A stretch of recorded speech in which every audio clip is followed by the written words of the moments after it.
Hey welcome back. I am Anoop sir from Gaya. ध्यान दो, आज हम बताएंगे एज इफ के बारे में। क्या बताएंगे? एज इफ के बारे में कि एज इफ का यूज क्या होता है बाबू। ध्यान दो, एज इफ का यूज कहाँ होता है। जैसे ध्यान देना, सबसे पहले ये जानो कि what is the meaning of as if. हमने क्या बोला कि what is the meaning of as if. As if का मीनिंग क्या होगा? देखो, होता क्या है कि मीनिंग और स्पेलिंग में अंतर होता है। ध्यान दो, एज इफ का मीनिंग होता है मानो कि। क्या होता है? मानो कि या फिर जैसे कि। क्या बोल रहा है?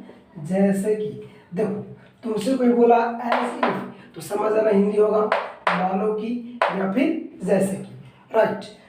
ध्यान दो, एज इफ का हिंदी समझ में आ गया कि मानो कि होगा या फिर जैसे कि होगा। जैसे नहीं सुने हो, वह चलती है मानो की हिरोनी है। तो जहाँ भी मानो की या जैसे कि वर्ड आ जाए तो इस वर्ड्स के लिए हम लोग एज इफ का यूज करते हैं। राइट। हेडिंग लगा लो, as if. Use of as if. थोड़ा गर्मी है, ठीक है, पसीना बहुत चल रहा है, कोई दिक्कत नहीं है, पढ़ाने के लिए जाना चाहिए। देखो, हमने क्या बोला? As if. एज इफ का मतलब क्या होता है? मानो कि या के जैसा। ठीक है, मतलब जहां भी तुमको मानो कि या के जैसा दिख जाए वहां क्या लगाना? As if. क्या लगाना है? As if. राइट। जैसे देखो, हमने बोला कि वह चलती है, जैसे नहीं, मानो कि लिख लो, मानो कि वह हिरोनी। अब देखो, तुमसे कोई ट्रांसलेशन दिया, राइट, और तुमसे कोई बोले कि इसका अंग्रेजी बना। क्या बना? अंग्रेजी बना। तो जब अंग्रेजी इसका तुम बनाओगे तो मान के चलो, देखो मान के चलो कि तुमको इतना का अंग्रेजी मालूम नहीं है। राइट। तुमको इतना का भी अंग्रेजी मालूम नहीं है, लेकिन भाई मेरे एक बात बता, इतना का तो मालूम है ना जी, इस मानो की अंग्रेजी क्या होगा? As if. क्या होगा? As if. मतलब दुनिया का कोई भी सेंटेंस में अगर तुमको एज इफ दिख जाए या मानो की दिख जाए तो उसका अंग्रेजी क्या देना है? As if. क्या देना है? As if. राइट। अब ये जानो कि एज इफ का यूज किस स्टाइल से होगा। देखो, अंग्रेजी में तो ये होता है, इंग्लिश में यूज होता है। ठीक है, बुक में मिलेगा, रूल है, वो सब बकवास है, फालतू है। याद रखो, ध्यान देना, एज इफ के बाद क्या आएगा क्या नहीं आएगा। देखो, अगर एज इफ के बाद इज, एम, आर, वाज आ गया तो गलत हो गया। राइट। एज इफ के बाद हैव, हैज का यूज नहीं करेंगे। एज इफ के बाद क्या आएगा सर? तो एज इफ के बाद आएगा या तो वर लगाएंगे या तो हेड देंगे। क्या देंगे? हेड देंगे। एक बार आई रिपीट, देखो हमने क्या बोला, अगर एज इफ के बाद इज, एम और वाज आ गया तो गलती हो जाएगा। अगर एज इफ के बाद हैव, हैज आ गया गलती हो जाएगा। एज इफ के बाद अगर वर हेड आ गया तो क्या हो गया? सही हो गया, राइट हो गया। अब देखो, इसका यूज कहाँ करेंगे?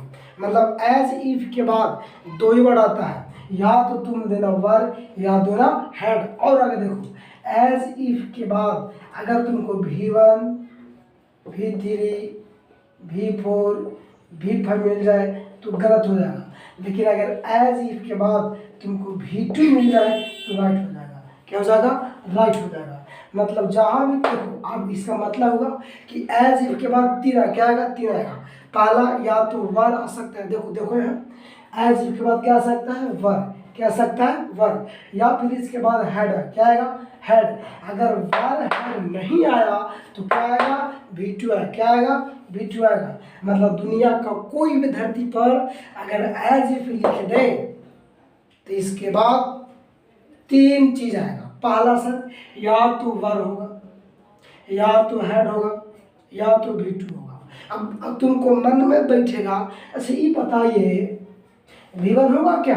कभी नहीं होने वाला। V3 भी फॉर भी नहीं, भी फॉर। अब तुमको लगा भी फॉर मतलब, अरे भाई भी फॉर मतलब एस यस, मतलब दुनिया का कोई वर्ब के अंत में जिसके बारे में एस या इस लग जाए वही भी फॉर। जानते हो, हालांकि एक बार इसका हम स्पेशल क्लास लेंगे। V1 क्या है, V2 V3 क्या है। देखो पैसेज रखो, बड़े दिन से बहुत दिनों से मैं वीडियो नहीं बना रहा था, ठीक है, कुछ कारण था। देखो खैर छोड़ो, हमने क्या बोला, एज इफ के बाद क्या आएगा, या तो वर, या तो हैड, या तो V2। अब एग्जाम्पल लगे हाथ देख लो, ठीक है, एग्जाम्पल याद कर लो, मैं पूछूंगा एज इफ के बाद क्या आएगा, वर आएगा, एज इफ के बाद हैड आएगा, एज इफ के बाद क्या आएगा, V2, क्या आएगा, V2। ठीक है, हम लोग सीख रहे यूज ऑफ एज इफ, यानी एज इफ का यूज कहाँ करेंगे। ठीक है बाबू, देखो होता क्या है कि देखो किसी भी चीज़ को जानो ना इतना शिद्दत से जान लो, कभी जिंदगी में दोबारा पढ़ने की नौबत ना आए। राइट, देखो इसको बोतल में भर के दो, ना ना इसे गिर जाएगा।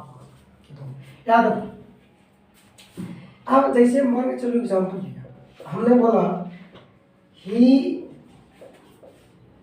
Speaks,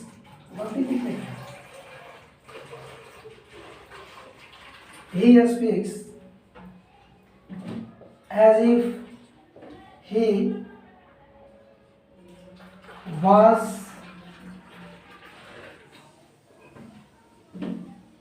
my boss। राइट, फिर से मैंने लिखा he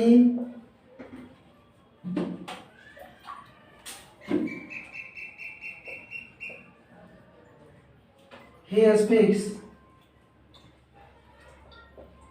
as if he is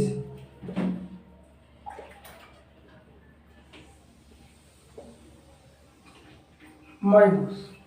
next लिख रहे हैं he speaks as if he were my boss। अब यू हैव टू 3 एग्जाम्पल्स। अब तुम लोगों को चेक करके बता रहा है कि बोलो इनमें से राइट कौन है, रॉन्ग कौन है। ठीक है, अब इसका जवाब कहाँ देना है, कमेंट बॉक्स में देना कि बाबू तुम्हारे पास देखो sentence number 1, sentence number 2, sentence number 3, मतलब तुमको 3 सेंटेंस में से कौन सा सेंटेंस राइट समझ में आ रहा है, इसका जवाब कहाँ देना, कमेंट बॉक्स में देना है। ठीक है, अभी देखो इस उदाहरण से देख लो, पूछेंगे मैं।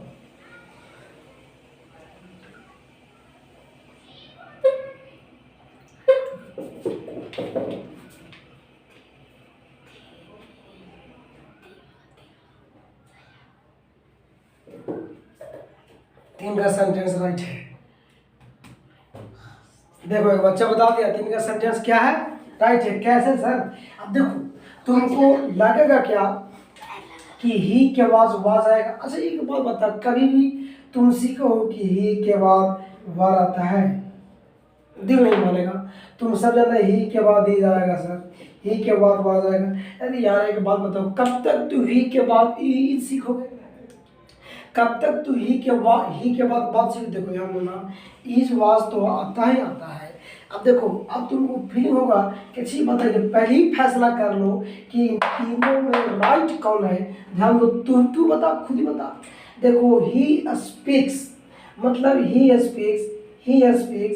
स्पीक्स तीनों सेंटेंस में कॉमन मिल रहा है, मतलब यहाँ तक कोई गलती नहीं है। ठीक है, यहाँ देखना एज इफ यहाँ तक भी कोई गलती नहीं है। देखो ही मतलब यहाँ तक भी गलती नहीं है। कहने का मतलब है कि तीनों सेंटेंस में यहाँ तक गलती नहीं दिख रहा है। अब तुमको उलझोगे कहाँ भैया, उलझोगे यहाँ वाज में। तुम बताओ, तुमको मैंने दिया था क्या कि एज इफ के बाद आएगा क्या सर, तो एज इफ के बाद 3 ही चीज़ आ सकता है। पहला या तो बार आएगा, देखो चार्ट में, या तो बार आएगा, या तो हेड आएगा, या तो V2 क्या आएगा, V2।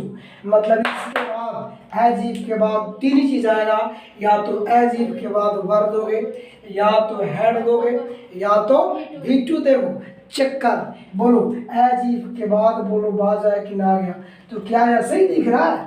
दिन नहीं मानेगा, लगेगा कि सर ही के बाद तो बात, भैया ही के बाद बाज आता है, हम भी जानते हैं, लेकिन ये हाइपोथेटिकल यार, परिकल्पना है, सोचने वाली है। इसको लिख लो, फिर अच्छा बताते हैं। देखो ही के बाद बाज आएगा क्या?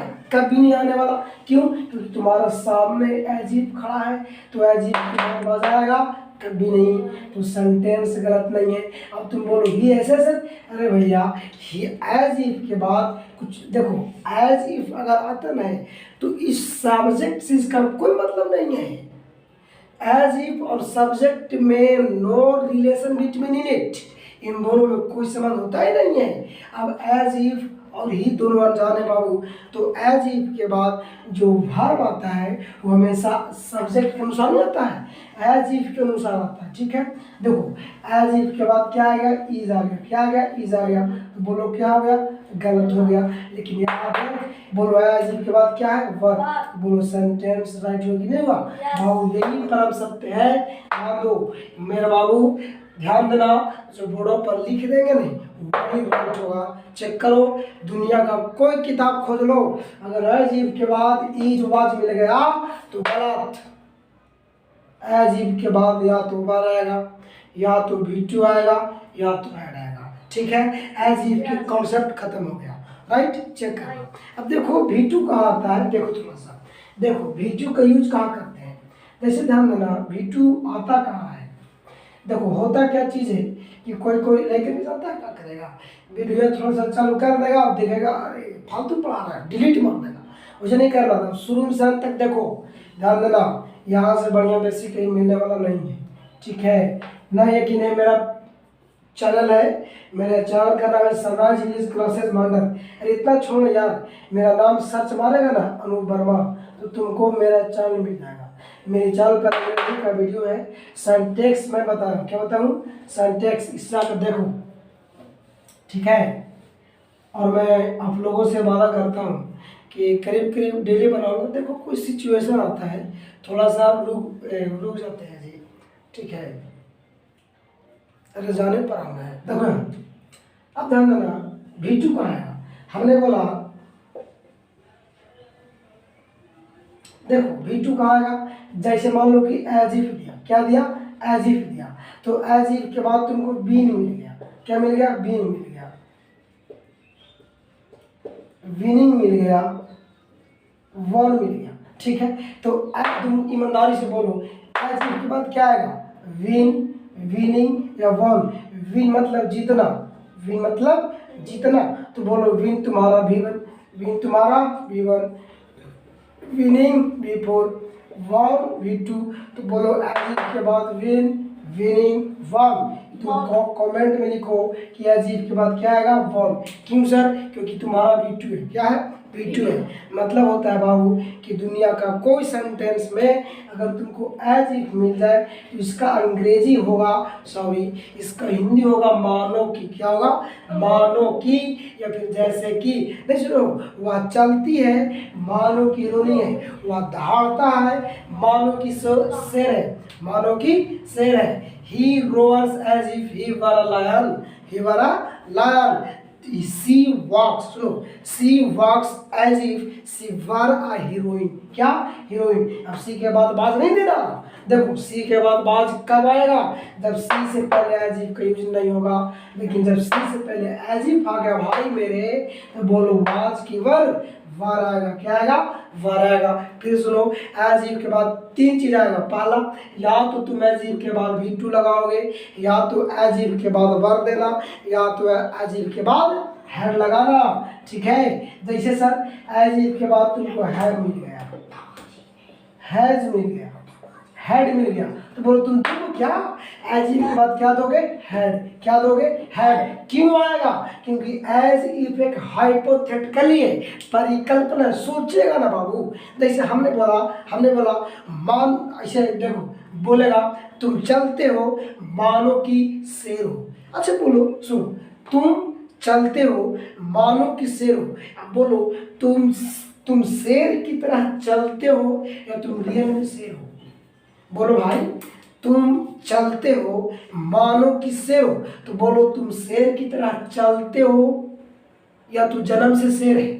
अरे तू शेर की तरह चलता ना है जी, तो तुम मान लिया कि मैं चलता हूँ मानो कि शेर है, बड़ा नाखून एकदम खपट खपट चलेगा, लगेगा कि शेर आ रहा है कि नहीं है। सुनो, अब मान के चलो कोई ईमानदार व्यक्ति है, क्या है, ईमानदार व्यक्ति है, वह बोलेगा क्या, देखो वह बोलेगा क्या कि मैं बोलता हूँ मानो कि नेता है। अब वह रियल में नेता नहीं है, तो नेता के जैसा बोलता है कि मैं नेता हूँ, और नेता तो सारा धोखेबाज खुद होता है यार, ठीक है। मैंने वह ईमानदार क्या बनेगा, नेता नहीं बना, वो नेता के जैसा बिहेव करेगा, मतलब रिएक्ट करेगा कि वह नेता है, ठीक है। बस जितना ही, it's all for today, bye bye, ठीक है बाबू, ठीक है। इसके बाद फिर मैं आगे आऊँगा। देखो होता क्या है कि मैं आगे आऊँगा V5 के बारे में, कल मैं बनाऊँगा V5, यानी where is use V5, V5 का यूज कहाँ होता है, ठीक है, V5 का यूज कहाँ होता है, राइट, ठीक है। बस थैंक यू, बाय बाय, ठीक है। इसके बाद फिर मैं आगे लेकर आऊँगा। रुको रुको, वहाँ नहीं करो, थोड़ा सा देखते